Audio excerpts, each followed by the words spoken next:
En ce temps-là, pendant que Jésus parlait, un pharisien l'invita pour le repas de midi. Jésus entra chez lui et prit place. Le pharisien fut étonné en voyant qu'il n'avait pas fait d'abord les ablutions précédant le repas. Le Seigneur lui dit, « Bien sûr, vous les pharisiens, vous purifiez l'extérieur de la coupe et du plat, mais à l'intérieur de vous-même, vous êtes remplis de cupidité et de méchanceté. Insensé, celui qui a fait l'extérieur n'a-t-il pas fait aussi l'intérieur? Donnez plutôt en aumône ce que vous avez, et alors tout sera pur pour vous. » Acclamons la parole de Dieu. Aujourd'hui, l'Église célèbre la mémoire liturgique de Saint Jean 23. Je ne sais pas si nous avons tous connu Saint Jean 23, car il est déjà mort il y a de nombreuses années. Mais au moins certains d'entre nous ont vécu ou sont nés alors qu'il était encore pape. On l'appelait le bon pape. C'était un bonhomme corpulent, d'une extraordinaire bonne humeur, avec une multitude d'anecdotes qui ressemblent un peu à ces petites fleurs de Saint François. Mais on se souvient sans doute de Jean 23 pour avoir appelé le second concile du Vatican, dont il n'a présidé que la première session car il est décédé plus tard, et le reste du concile a été présidé par son successeur Paul VI. Saint Jean 23 convoque le concile Vatican II avec une intuition pour affronter les défis du temps présent.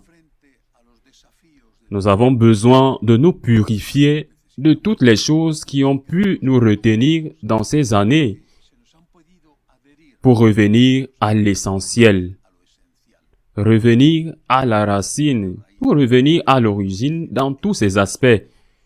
Notre mise à jour, ça a été traduit, ça a été dit avec un mot italien, aggiornamento.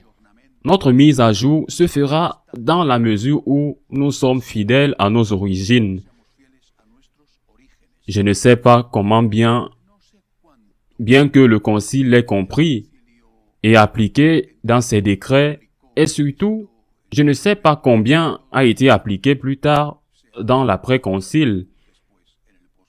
Plutôt que de remonter aux origines dans de nombreux cas, il semble que ces origines soient répudiées et rejetées parce qu'ils sont réprimés, parce qu'ils n'ont plus rien à nous dire, même si ces origines sont notre Seigneur Jésus-Christ, la Sainte Vierge, l'enseignement des apôtres ou la plus belle et la plus ancienne tradition de l'Église. Mais quand on se souvient de Saint Jean 23, il faut se souvenir de cela, remonter aux origines. Qu'avait-il dans les origines? Qu'avait-il au début de l'Église? Il y avait un homme qui était aussi Dieu, un Dieu qui était aussi homme, Jésus de Nazareth. Il y avait une femme, la mère de Dieu, l'Immaculée, la Vierge éternelle, Marie très sainte. Un homme et une femme. Il y avait l'amour d'une mère envers son fils, d'un fils envers sa mère, l'amour des deux envers Dieu le Père, envers le Saint-Esprit. Donc, retourner aux origines doit signifier retourner à Jésus et retourner à Marie. Une église qui ne revient pas à Jésus, qui ne le met pas au centre de tout, qui ne met pas ses enseignements comme base, comme l'intouchable, comme ce qu'il ne faut pas remettre en question, même si c'est une église qui va contre ce que voulait Saint Jean 23, convoqué par le Concile Vatican II. Une église qui ne met pas la Sainte Vierge en premier lieu, après Dieu, est une église qui ne remonte pas à ses origines. Aux origines, il y avait aussi cette première communauté chrétienne. Ses premiers disciples, les apôtres, Sainte Marie-Madeleine, les autres femmes qui accompagnaient Jésus.